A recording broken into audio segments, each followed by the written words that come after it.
Happy Valentine's Day, people. This is Kathy Couch, and we are here on the Journey Through the Eyes podcast. Tamera is out today, and we are a podcast that's going to unveil and explore the transformative power of EMDR therapy. And our mission is to support clients and clinicians with the critical conversations and resources about EMDR, but also about therapy and business practices. So we have insights from experts in the field. I consider our guest today an expert and fellow colleague.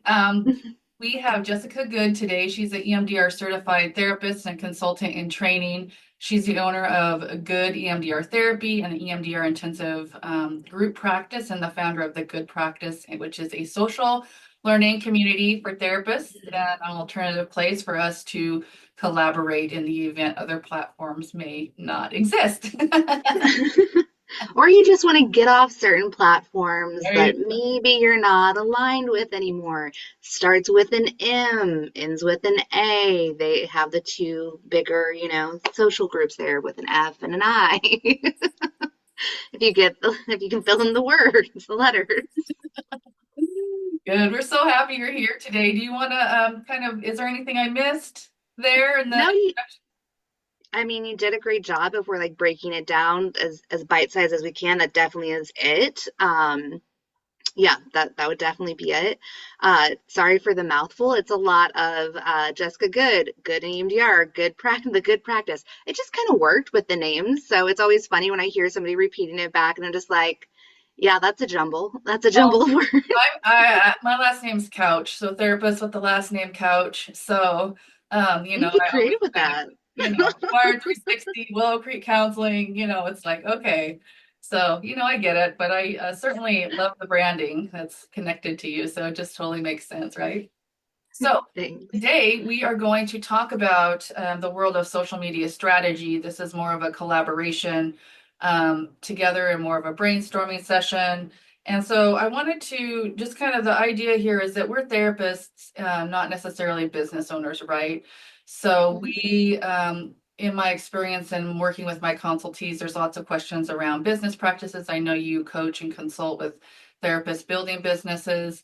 And Mhm. so, where would you start when you're talking to people about social media strategy and integrating that with their business? Well, first, if we break it down to marketing strategy, because not every person has to have a social media presence, and not everyone's going to get really big on social media. It's actually a very small percentage of people that will like blow up, as we've seen some therapists, psychologists do, right? We can all think of the different names we've seen around. But for some folks, their marketing might look a little bit different. The question is, who do we need to reach? Yeah. What does that need to look like? What is the marketing funnel that's going to work best for you? Because for some people, if you take insurance and you work with kids, pediatricians' offices, get in touch with them, continue to work with them. They always need referrals, especially whenever you're working like with medical providers, unless you're something super niche that has a high demand and no one's doing it with insurance providers, that's where you can go. That's really a great referral source because a lot of their people are looking for that. Now, if you do something more niche like me, so I do EMDR intensive therapy, do it mostly for attachment trauma and wounding as it appears in adults in the areas of love, money, and family of origin issues. I love Um, that. So good. Look at yeah, you.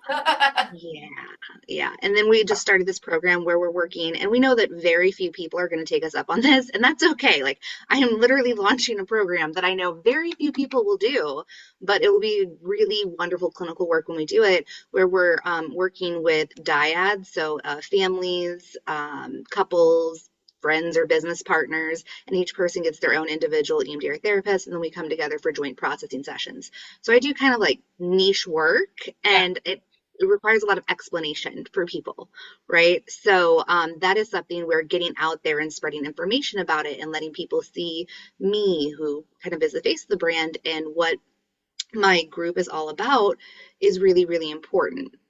So it's who do you need to get that message to? Where are your clients at? All of those things that we have to consider whenever we're looking at what is going to be your marketing strategy. Do you need to do social? If you are doing social, what social avenue do you do? Because each platform is different and they have different kinds of experiences. I think that's really important. We call that like the target audience, right? In regards Mhm. to what is your target audience and how do you reach them? How did you decide for your practice kind of what avenues to utilize?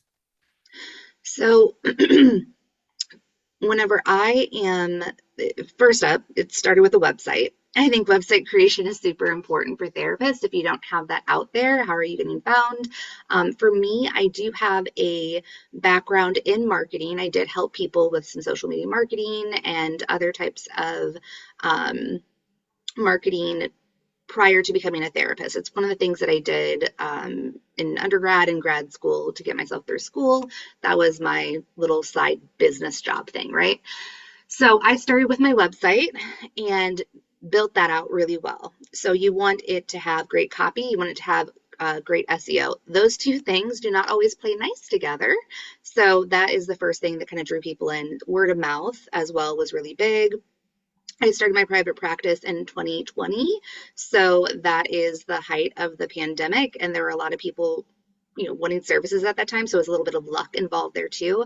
And then I started collecting like, okay, where are or where are these different referrals coming from? So whenever somebody schedules on my site for a potential client call, I'm always asking the question, how did you get referred? I have a whole bunch of questions, like a lot of questions on my little intake that I do, or not intake, but form that they fill out prior to scheduling a potential client call, but that's one of them. And you're always wanting to track where those things are coming from. Now, with social media, it's important. We need to get out there. We need to have some sort of presence. And I did do like a little bit of Instagram stuff. I've since like deleted a bunch of stuff from the page, put some stuff back. Just I don't really mess with Instagram that much. And the reason is because it's just you might get a little bit of traction there, but that's not really where people are truly deeply engaging in the way that I want to engage.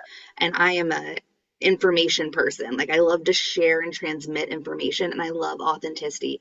Instagram isn't the place for that.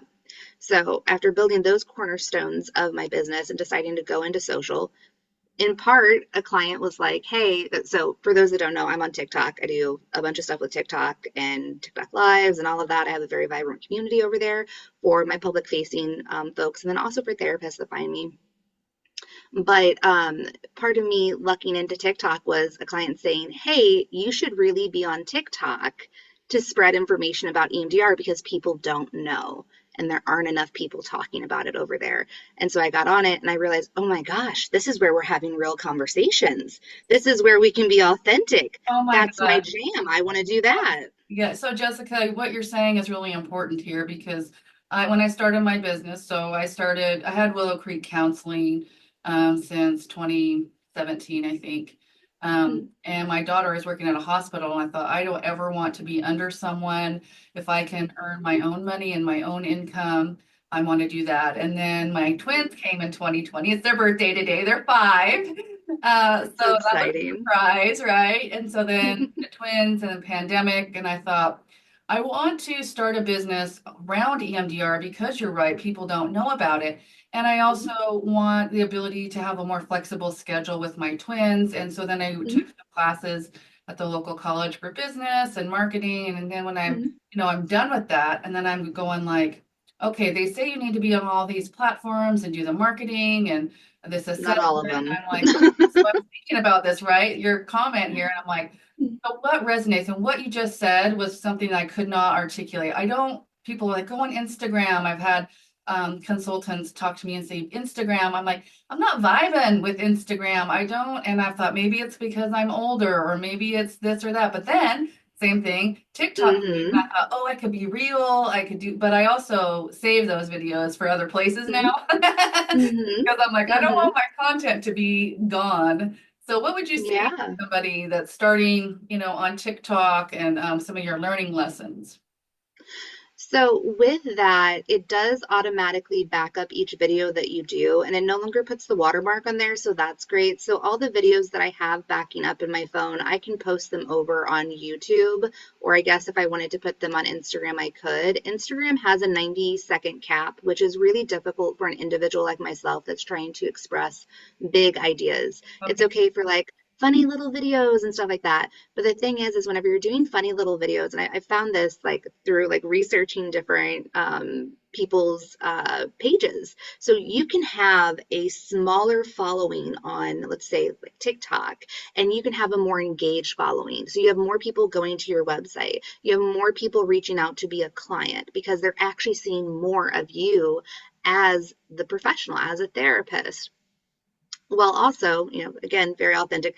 I've made, I've done lives and everything like that whenever I have like a house coat on, like Yeah. you don't have to show up completely polished all the time. They're just really interested in the content that you're creating. Now, you can do those funny videos and like all those little trends, and everyone's like, oh, do this trend or do this trend. And if you're chasing trends, you're going to get likes. Sure, that's wonderful. But are you going to get actual followers? And are you going to get engaged followers? Are you going to get people that are promoting you, that are like tagging you in other things, that are going to your website, that are investing in whatever products you're selling, that really get behind you and your mission and just you as a person and a professional? And that's just not the case a lot of times, what I've found for folks, because some people might have Instagram followings, but they're not able to mobilize them. They're Yeah. not as they might be engaged, but they're not like In it. really, yeah, they're not really, and it's like, oh, here's a like, or here's this, that, or whatever. But like, what translates from there? Like, how are they helping propel it forward? And not everyone is going to be a client. I have plenty of people that are very engaged followers on TikTok with me that will never be a follower. One, because they've talked to me too much. So then that would be a dual relationship at that point. And they're out of the states that I work in, but they are people that are constantly promoting my work. They are the people that are constantly like out there rallying for me. And so I find that so much more with TikTok Yeah. rather than Instagram, though you can translate videos over. Now, if TikTok does go down again, which they're saying April might be the thing, sad about that because I have a certain follower goal I'm trying to reach that would be Yeah. great to reach this year because I'm picking up a lot of steam with that. But if it goes down, I'm on Blue Sky and on YouTube, and I can translate those things. Like I can flip over followers pretty quickly. So on Blue Sky, I have a handful of followers. I've barely done anything with that except for whenever TikTok closed for like 12 hours. And then on YouTube, I'm shuffling everybody over there for videos because you only need 50 followers to do a live. So then I could continue to do lives like I do. And that just picks up tons of followers when you do those. So let me ask you a couple of questions here. When a client reaches out, you get a client referral. What are the boundaries that you set if it comes from a social media site and they're still kind of following you, commenting? What does that conversation look like face to face, one on one with them? Yeah, so anyone that would be like really engaged with me, like having a bunch of conversations and everything, I would consider that like a dual relationship. So I'm just like, hey guys, just letting you know, we're like having conversations. Like you can never be a client basically because I don't want to, um, you know, having murky anything there, right? I want it to be very clear with any sort of social media channel that it is not therapy, that, we're not Yeah, any of the that stuff. relationship. Yeah. Exactly. So typically people that I found that are working with me now, there's lots of therapists that have found me from social media, and that's totally fine because that's consulting, that's community building, whatever.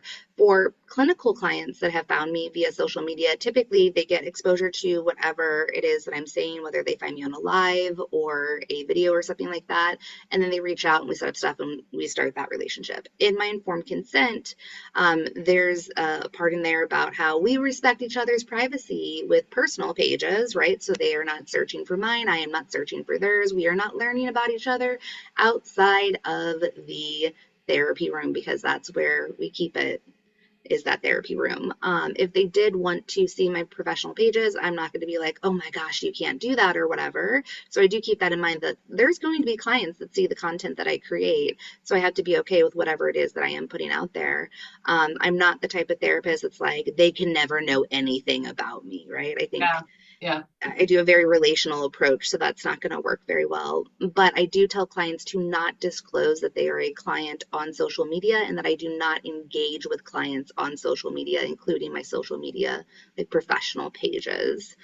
So that's the boundary there, is that we're not going to be, going back and forth in the comments. And if you're like, I'm a client, I'm probably going to delete that comment. Like, let's not do that. I don't want you to out yourself because I want there to be a line there. I want to Yeah. protect your confidentiality. So tell me about, so we're looking at these different platforms. You mentioned Blue Sky and YouTube. How do you sort of multi-market the different ways? So you have a video, you have TikTok. Are you posting it on different platforms? Do you have a system? And what are your strategies for sort of repurposing that content for therapists?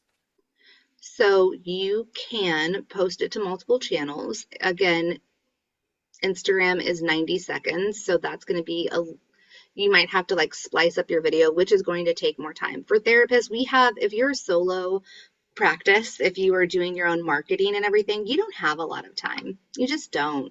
So finding the avenues that work best for you, and like let's say you create a video on TikTok, which can go up to 10 minutes. Like you could have a 10-minute long video, create that video, save that video. If you want to, put it out at a different point in time, great, wonderful. If you want to put it out right then and there, you absolutely can, but then you might be editing videos and then that takes up time. So find a channel, find one thing that works for you and keep doing that one thing first for a little while until you master it, saving all of those videos, saving the different content, so then you can recycle it a little bit later once you increase your bandwidth. But don't dive in and be like, I need to manage 3 different channels Yeah. and all Okay. of that, because that's going to be, you're just going to Keeping it burn simple. out so quickly. But keep that material because you will reuse it in different ways. Did you say TikTok automatically saves the videos, or is that something that you do? It automatically does. So it automatically backs it up to your phone. So whenever you go and you post a video, it'll back it up to your phone, or well, yeah, your phone is where you're going to be using it most likely. Yeah, so then you save those at a file or something else. So when you think about, can you share with us how you evolved your TikTok account and what tips you can give therapists if they're looking to Mhm. start? You have to have 1,000 followers to be able to go live. So if they're in that transitional period, what would you say to them?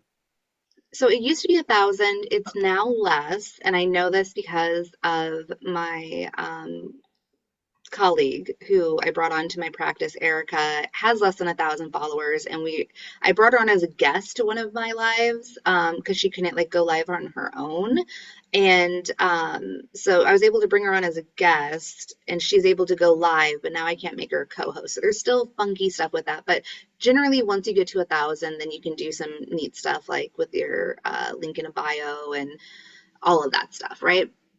So with that, if you're in that transition zone, one, it is hard to build. So, okay, if we're talking about just TikTok here, whenever you first get on TikTok, you first create an account, your first couple of videos are going to get big numbers, and then you're going to see a crash. It happens to everyone. It's completely normal. In TikTok, everyone's like, you have to post so often, so often. No, what it cares about is consistency. So if you post one post per day and you're doing it each day, roughly around the same time, it does like to have that same time frame. It's like, we know it likes predictability with Okay. their creators. So it will continue to put that content out there. Now, some mistakes that people make whenever we're talking about creating videos for social media, whether, Instagram or YouTube, or which YouTube is also like another like think tank sort of place where you can just put a lot of information, which is great. Um, and TikTok and all that is you talk too slow, you ramble, you don't get to the point. You're just doing kind of like really cheesy stuff that people have seen done over and over and over again. It's okay to have that video sometimes, but if that's all of your content, you're not going to get those really engaged followers. They're going to be like, oh yeah, this person is entertaining, but I wouldn't want to go to them as a Yeah, therapist. okay. Yeah, right. Like that's the thing is what are you Value intending to proposition. Yeah, do? core Yeah, value proposition. Yeah. yeah. So it's to educate or to entertain. Those are typically like the top two that people are working with, the type of videos. Or also to feel seen. That's another big thing. If you can make videos where people feel seen and you're speaking to their experience, we talk about that all the time with copywriting for websites. It's like speak as if you're the client, speak directly to them to feel seen and heard. Doing that in videos can be really wonderful too, and that will get people like, oh, it kind of grab them, and it can be a shorter video too, because you don't have to have like 5-minute videos for everything. Honestly, I would say probably the sweet zone is between that 1 to 3 minute range.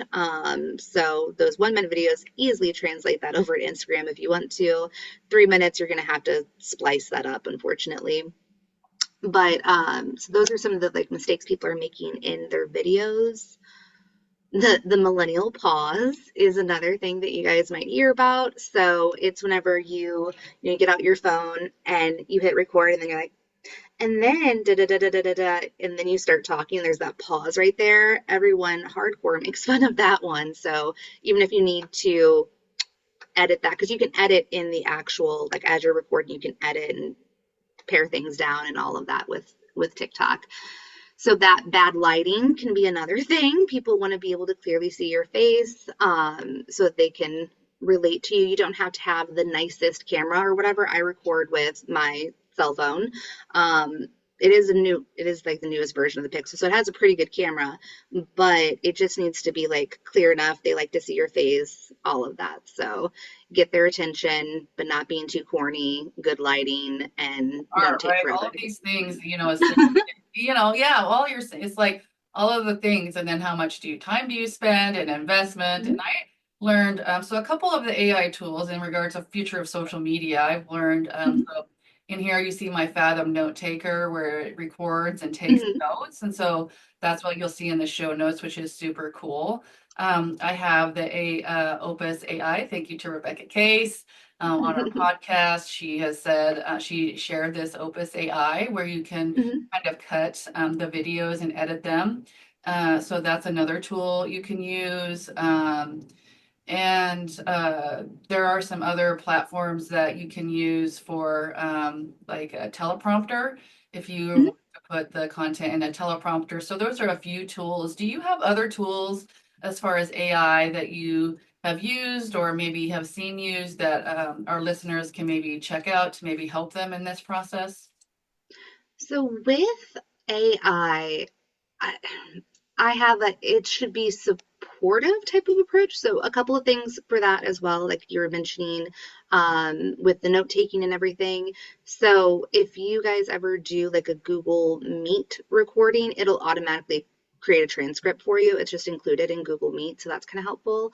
And then with the Opus AI, and I do need to check that out because I remember you saying it last time. I'm like, ooh, I wonder if it does better edits because whenever you go live on TikTok, and you could do a live that's only to your followers, or I think you can do a private live, like I think how we're recording with this, and it will automatically pull out little segments of stuff. So if you're going live and like let's say a lot of it's to other people and there's a lot of viewers, there's a lot of gifts that are given at that time because you can monetize through that. I wouldn't say it's a bunch of money, but it can add up to a little bit, buy yourself a coffee or something over time. Um, but it'll snippet those for you. So that's a really great thing about TikTok is it'll actually pull out little snippets for you. You can go in and edit all those videos and then post straight from the platform. It is like the best platform for creators, and I really hope that it doesn't go away. There are some other apps in the work, like the Neptune app. I'm so excited for that, and it won't be launching for Android until summer, but it is launching for Apple, so iOS in springtime, and that is it's supposed to be like a mashup of TikTok and MySpace, Oh and my I'm just goodness, like, oh my gosh, yes. Millennials unite, right? yeah, for us old school, that was my first page, right? Yeah, exactly. And remember, like your top friends and what it would say, because I was in the high school, and middle school and everything like that Yeah. with MySpace, and it'd be like, who's your top three? Who's your top five? Who's your top seven? Like how many you'd have, and the more reductive you would be. It was like a whole social experience. It was interesting. So I'm curious what that's going to look like, the MySpace thing, component of it that people have talked about. So, There are some things that are already incorporated. And I think the simpler we can make it, the easier, the less tools. Because, like, as you build and you're doing things like Kathy over here, who has a podcast, is doing all of these different things, trainings and consulting and all of that stuff, then you do need more tools like that. But whenever you were just starting out, let's make it as basic as Yeah, possible. Now you can use ChatGPT for ideas if you want to. So, like, hey, this is my ideal client. Give me 50 prompts for videos that would, appeal to that ideal client, the fire things that they persona would want to process. discuss. Yeah, Yeah, you can use it for idea creation. I think AI is great for collaborating creatively, especially if we don't have a team that we're doing that with. yeah. Um, so that's good. They can't obviously make the videos for you because it's you. If you are doing you video based for your stuff, which can be very powerful, it builds up your brand, you as the brand. I think that's huge, but you can get ideas from it. And another area that I love working, if we're talking about marketing, it's not just social media. We're talking about your website and SEO and everything else like that. If you're not making videos for people, write blog articles for the people and make sure that they're SEO friendly, because if there are certain topics that people are searching for and there's not a lot of content in that area, okay, well, here we go.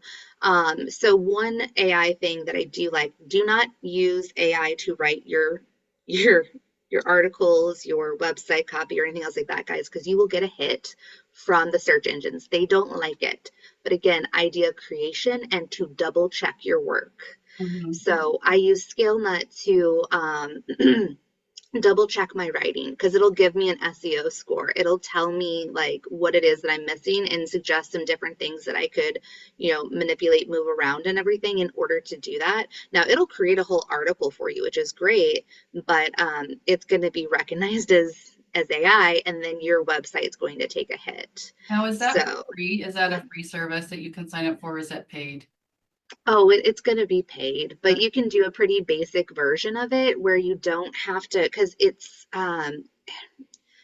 basically I'm using it in a way that it wasn't necessarily Oh, okay. designed Uh-huh. specifically to do. So if you use like the basic one where it like will check, it'll give you like a score and everything like that. And I think it's like $10 or so per month. Don't quote me on that one though, because it might be more Like for now. Opus AI, it has you do your video and it has clips Mhm. and then you put them on the different medias. I do that for everything but YouTube because I can put the whole video on there and they don't necessarily want Yeah, unless they're shorts, which you can exactly. also do. So that's kind of the thing with Opus AI. You can edit your B-roll. It'll give you some of that, Mhm. the hashtags, and you do want to make sure that you're editing that, but it can schedule out for like a month.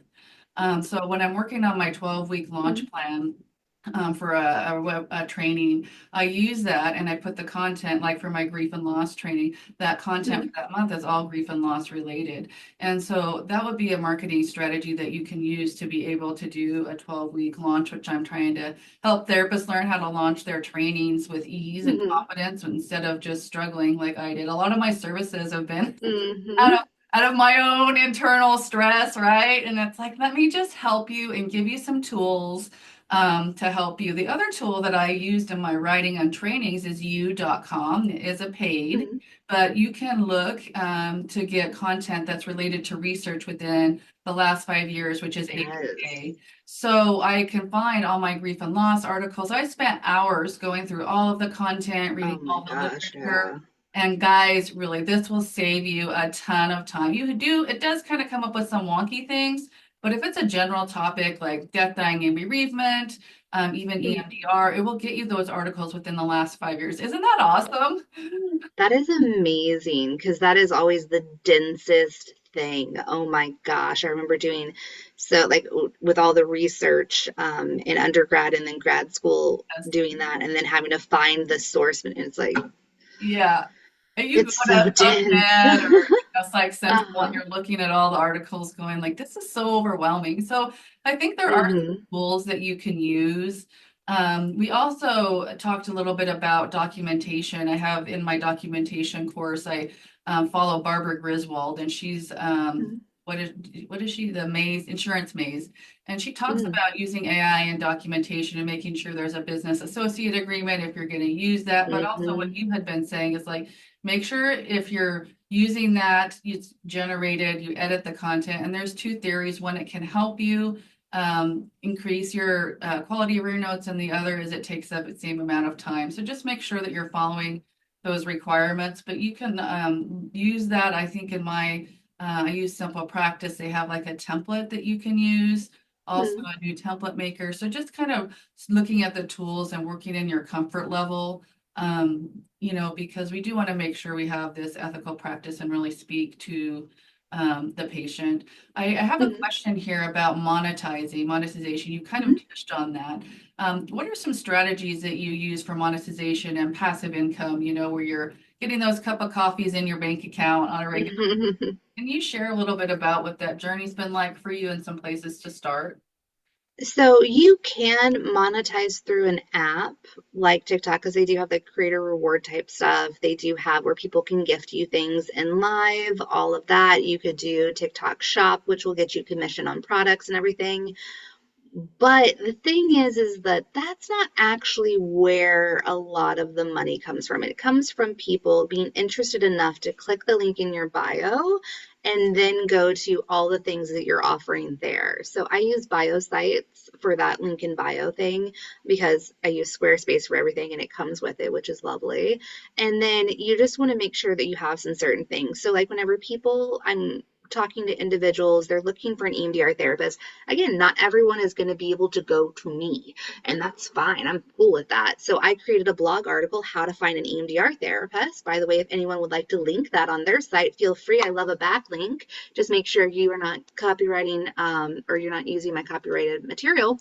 Um, but with that, a lot of people will go to that. They'll look at the rest of my website. It gets more traffic to my website. They look at the other things that I'm offering. So finally here at some point, because I've been dragging my feet since postpartum, of doing, I have the course for individuals, the community, public facing, mostly done, but I need to do, of course, the recording part of it.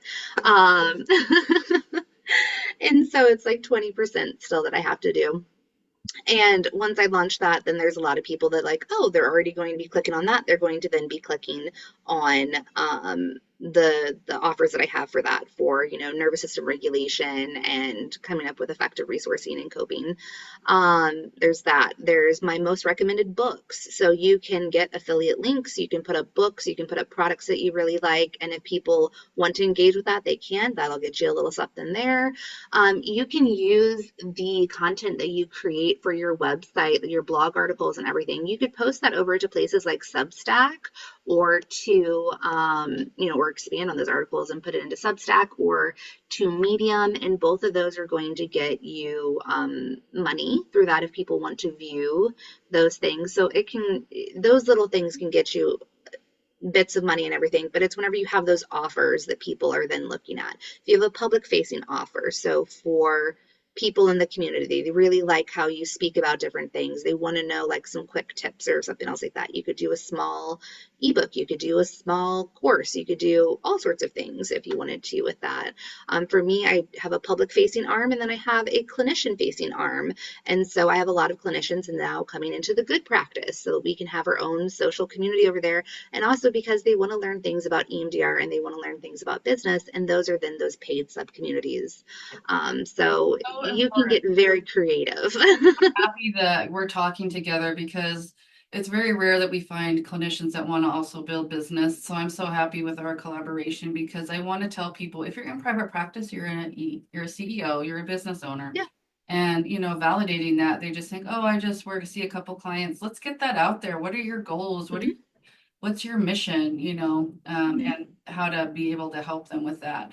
I wanted to hit on copyright. You've mentioned that a couple of Mm-hmm. times. Can you explain what copy is? I had somebody doing some posts and she said, you want to make sure there's good copy. And I was like, what is this? So I'm sure other people have that same question and how that word is used and copyright. Can Yeah. you explain that process? Yeah, so copy, that's the words, that's the phrases, the sentences, all of that you put out there. So it can be the copy that you're putting into your content on social media, it can be the content that's on your website, whatever it may be. Whenever you are creating your website, you do want to put that you reserve all rights to the material on the website in the footer of your website or something, someplace where it's seen and it's visible and that content belongs to you. That is your original words and everything, so people aren't just like straight up plagiarizing your work. And you typically want to put the year that was done on there. So that's important for your website. Copywriting in general, it is an art form. And then, like I said, copywriting and SEO don't always play nice together because great SEO might look different than great copywriting. They're merging more together now. That's what um, the search engines want. They want something that's engaging. You want to have copy that is resonating with people, but it also has the different keywords in there, and you don't want to keyword stuff, meaning that there's so many in there that it's like, oh, it's actually a negative, and it's Yeah. repelled by the search engines because it's seen as keyword stuffing. But you want it in there enough that it will pick up in the search engines, but that it flows well enough that people are reading it. And you actually want a website that has some robustness to it if you can, because the more that people are clicking around your website, the more that they're staying, that decreases your bounce rate. And your bounce rate is actually whenever people click on the website and then click off immediately. And if you have a high bounce rate, then Google is saying like, oh, they don't have that valuable of content here, or what it is, for this search term, if somebody clicked on and clicked off really fast, it doesn't actually qualify for that search term. Like that's not Oh, really what it relates to. okay. So copy is very important because it engages the person that's viewing it, and you want to make sure that that copy is protected by, saying copyrighted material of, the good or good EMDR therapy. I almost said the good practice, though. There's stuff for the good practice too. All rights reserved, right? This isn't for copy reproduction, anything like that. Any worksheets you're putting out there, any kind of templates and things, you do want to have that copywriting on there as well, so people aren't reproducing it and then selling it as their own. It does still happen, but if you wanted to take them to court, you'd have a way better case to sue them if needed. So where do you see your own practice going? Can you talk about the vision? Because we have to be visionaries when we're looking at this. Where do you, what's your 3 to 5 year plan? What do you hope to kind of bring to the market? Where do you see things transforming? Just kind of future template, if you will, in EMDR terms. Yeah, I love it. Future template it. So I have three branches to my business. So one is a separate business, but I still consider like I am the core of the businesses. So, the branches of the work that I have. So one is my clinical practice. So, which has now expanded into a group practice. I plan on adding another provider this year so that I can increase that. And we're doing like some part-time type stuff right now, some overflow stuff, but eventually I'm gonna build that out and see where we go with that. There isn't an expansion plan. I don't know if I'll ever get over a handful of clinicians because I don't want something massive, but I want to make sure that there's people doing really good quality work if I'm out there training people, That if I'm out there doing a expands lot of to a clinic space. Is consultation. that what you're saying? A clinic What space. is it? You have a clinic Yeah, in-person space. Okay, so you have a clinic. yeah, Okay, good. So you want yeah. to, So okay. yep, exactly. So the clinical work is still going to be there. I am still going to work with some different clients and different choice clients, absolutely, because I love that work.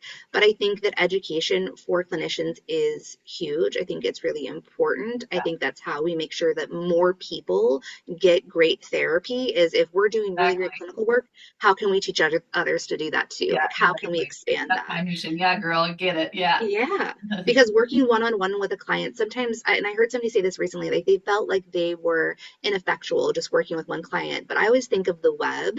And so if Yeah. I'm working with one client, then the web of people, the hundreds and thousands of people that they meet throughout their life are going to be affected by the growth that that person has Right. achieved. Yes. And the same thing if I work with one therapist and they work with thousands of people throughout their career, and I was able to help them improve their skills, it then helps those clients, it then helps them, and just builds and builds and builds. Then that's millions of people I will have affected, hopefully in a positive way. And so it's like, how can we at these smaller Yeah. grassroots kind of moments build this huge tidal wave of help and change. So there's the clinical practice, and I want to again have really great clinicians in there, even working eventually with pre-licensed folks and getting them trained up really well so they can do great clinical work inside that clinical practice. And if they want to spread their wings and fly at some point, that's cool too. And then the other part, the other arm of it is clinician facing. So I have the good practice, which again, social community on one hand, but then on the other, the original reason I had it was sub communities for the folks that I do business and clinical consultation with, because it's a little cheaper for them to do it in groups rather than to do it individually, which is cost prohibitive for folks. And some of us don't have a big budget for that type of stuff. So there's those sub communities there, and I just plan to build that out more and more, provide CEUs, and just help clinicians over there while building a really wonderful community. So that's the clinician facing arm. And then there's the public facing arm. So individuals, and that's a different business because you don't want to have any clinical stuff with any sort of what could be considered psychoeducational or coaching type Very good. stuff. You want to spin those off into different businesses. So that means for our Always listeners, different protected. LLCs. That's what that means, right? Okay. Different LLCs, absolutely. So different LLCs, different bank accounts, Uh-huh. they are separate things, guys. As separate as you can make it. I'm always about protecting your butt. Yeah. And protecting that license because we worked a long time to get Yes. our license Yes. and So to get don't where mix we're them at. up. So Okay. protect it. So over on that side, then it is more those public facing things of different courses and workshops and eventually even retreats and everything. I have this really wonderful one that I want to do on rage really bad for people. I think that it's like so of the moment, but I'm like, I don't, at this point, the good practice is my baby and focus this year, and I'll keep coming back to that one as needed. So as we think about the resources and services you offer, my population that we serve with the podcast for is always client facing, but for the clinicians that are looking for the business coaching, that arm that you said, can you describe what those groups are, how to register, the costs, and where they can find you for that? Yeah, so right now we're just getting everyone into the good practice, the general community of it. I'm launching the business and the EMDR subcommunities of it soon. Now, for the first few months, I'm thinking of doing actually a discounted rate on that because I'm building up resource libraries in there. So the good practice, you can find that on Mighty Networks. I'm sure Kathy's going to have a link somewhere at the bottom of the video where you can see that. And so for the general community, once we get to our over 500 members. Every member after 500, and we're approaching close. We're 400 and something members right now, and we just launched last month. So just letting people know, it will be $1 per month, and that's to keep the community running and everything, because it's going to need help, especially as it grows. It's going to sink in more costs. And I also pay monthly to keep the community alive right now as it is. So with that, we're launching those sub communities, and all that information will be shared in the good practice. And the two different sub communities, one's going to be for business, one's going to be for EMDR, and they're each going to have their own resource libraries. They're each going to have monthly calls in which we're talking about different topics. There's going to be different videos in those resource libraries. For the business community part of it, we're also going to do, I am a huge, like whenever we plan for the year, so I recently did just like a free, and in the general community, there's free events that we do and everything too. And that was goal structuring for the year. So when we're looking at our year 2025, so you're working on obviously, and there's 12 months, then there's 6-month goals, then there's quarterly, and then there's monthly. And it's how do we get this to snowball into each other? So I had somebody on there that is talking about how they wanted to launch this course, and I'm like, okay, well, what do we need to do to launch that? Like that's their big goal, is to have it launched into corporate clients by the end of the year. So the first 6 months is actually development of that course. So we broke down like what that would look like quarterly and monthly. And then the second part of it, it's like that next quarter, that third quarter, that is going to be whenever they focus on marketing and really beta testing and getting that all together. And then that fourth quarter is going to be full on marketing and launching that into the sphere. Now, that first 6 months, they're like, oh, but I need to do marketing, I need to do this, da, da, da, da, da. And then we exactly, you pile everything up. I love that you're like shaking your head no. So this, like, yes, exactly. That's the vibe right there. Because you need to singularly focus on this. So whenever we break it up into these hunks, these chunks, we are saying, you know what, I'm giving myself the permission, my mental space to put that over there. And I don't have to think about it right now. I can just focus on this, which so many of us need and we never give ourselves the permission for. So that's one of those, like, that's one of those groups that'll be going each month is like, what are we actually focusing on and how are we making those small efforts then snowball into that big goal throughout the year? I just so appreciate you. I am so grateful to have you in our market, in our lives, in our community. I just really, you've impacted my life, which impacts others' lives. So I love that visual. I just want to extend a lot of gratitude. Also, doing the momming with your baby. I don't know how old they are, but I had my twins and it was just really difficult in that infancy stage. So I just want to give you kudos for that as well and just recognize you and value you and know that we see you. And I appreciate you and everything you're doing. Is there anything else you would like to share? You've kind of shared where we can find you. Is there anything else you'd like to share in closing?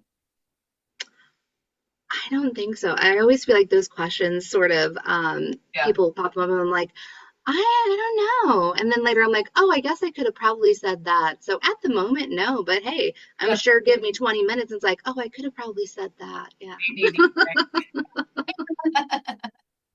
Well, I'm a member of your community. I certainly appreciate you. You can find this video. I'm going to be doing some shorts of it through Opus AI, so you'll see that. And then also put it on YouTube and our Facebook group. So we appreciate you and everything that you're doing. And for our listening audience, we appreciate you. You can like and follow us on TikTok, Instagram. We talked about that, well, mostly Facebook. And we can visit me at rewired360.com. We have EMDR certification and consultation programs where we are your EMDR university. So we will see you next time, friends. Take care.